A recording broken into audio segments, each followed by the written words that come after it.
देश में जल्द ही कई राज्यों में विधानसभा के चुनाव होने वाले हैं, जिसे लेकर राजनीतिक सरगर्मियां तेज हो गई हैं।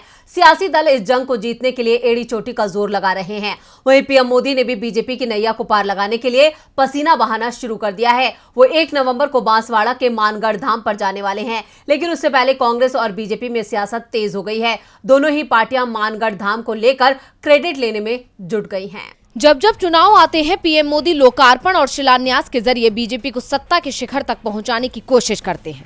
वो जनता को करोड़ों रुपए की सौगात देते हैं। 1 नवंबर को भी वो बांसवाड़ा के मानगढ़ धाम को सौंपकर एक तीर से 2 निशाने लगाने वाले हैं। जहां एक तरफ वो राजस्थान की जनता को लुभाएंगे, तो वहीं आदिवासी वोट बैंक को भी साधेंगे। लेकिन पीएम जिस धाम को सौंपने वाले हैं, कांग्रेस उसे अपनी देन बता रही है।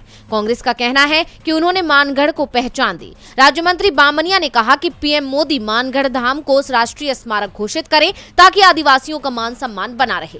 जलियांवाला बाग की ही तरह यहां वर्ष 1913 में आजादी के मत वाले आदिवासियों को अंग्रेजी हुकूमत ने गोलियों से भून दिया था।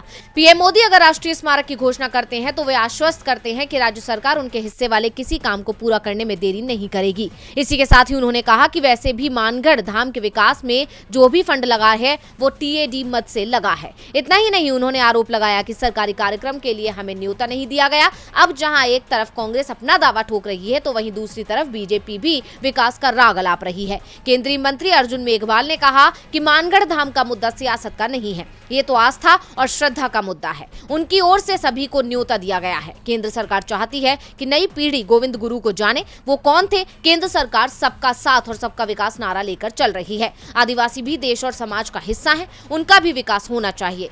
केंद्र की सरकार भगवान बिरसा मुंडा के लिए गौरव दिवस की घोषणा करने जा रही है। मंत्री मेघवाल ने कहा कि पीएम मोदी के साथ कार्यक्रम में राजस्थान, गुजरात और एमपी के सीएम भी रहेंगे। सबको पीएम के कार्यक्रम का न्योता दिया गया है। अब बीजेपी तो सबको निमंत्रण की बात कह रही है, लेकिन कांग्रेस भी जमकर आरोप लगा रही है। इससे साफ जाहिर होता है कि राज्य में चुनावी सियासत तेज हो चुकी है। डीवी लाइव की रिपोर्ट।